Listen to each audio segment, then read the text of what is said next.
Siapa Irjen Pol Karyoto? Jenderal Besan Gubernur Jabar Deddy Mulyadi pernah seret menteri ke penjara. Sosok Irjen Pol Karyoto, Besan Gubernur Jawa Barat, Deddy Mulyadi kini jadi sorotan.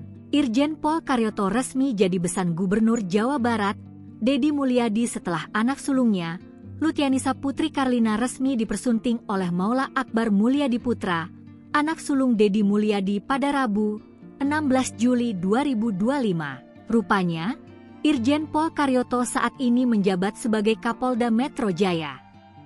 Saat ini, Irjen Karyoto memimpin Polda Metro Jaya. Jabatan itu diemban Irjen Karyoto sejak 27 Maret 2023 atau sudah 2 tahun, 3 bulan. Sebelum bertugas di Polda Metro Jaya, Karyoto sempat bertugas di Komisi Pemberantasan Korupsi, KPK. Di lembaga antirasuah itu, Karyoto menjabat sebagai Deputi Penindakan KPK selama 3 tahun pada 2020 hingga 2023. Selama di KPK, berbagai kasus korupsi pernah diusut Karyoto. Mulai dari kasus korupsi izin ekspor benih lobster atau benur yang menjerat mantan Menteri Kelautan dan Perikanan, Edi Prabowo. Termasuk kasus korupsi Bansos COVID-19 yang menyeret nama mantan Menteri Sosial, Juliari P. Batubara. Rekam jejaknya di Korps Bayangkara pun tak kalah moncer.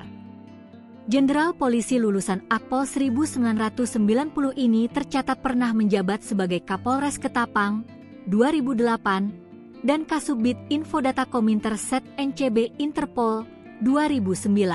Setahun kemudian, Karyoto yang berpengalaman di reserse ini diangkat sebagai penyidik utama TK 2 Dit 3 Kor dan WCC Bareskrim Polri 2010 dan Kasubdit 3 di Tipikor Bareskrim Polri 2011.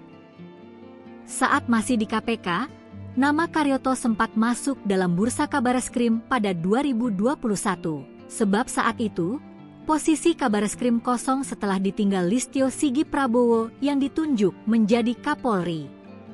Dalam kehidupan pribadi, Irjen Karyoto lahir di Pemalang, Jawa Tengah, 27 Oktober 1968. Sehingga saat ini, usianya 56 tahun. Ia memiliki istri bernama Nyonya Lina Iskandar Karyoto. Pasangan ini dikaruniai 3 anak yaitu Luthiana Putri Karlina, Raffi Fahrizan, dan Kianu Yusuf Umar. Sementara itu, dalam pernikahan sang anak, Karyoto bertindak sebagai wali nikah.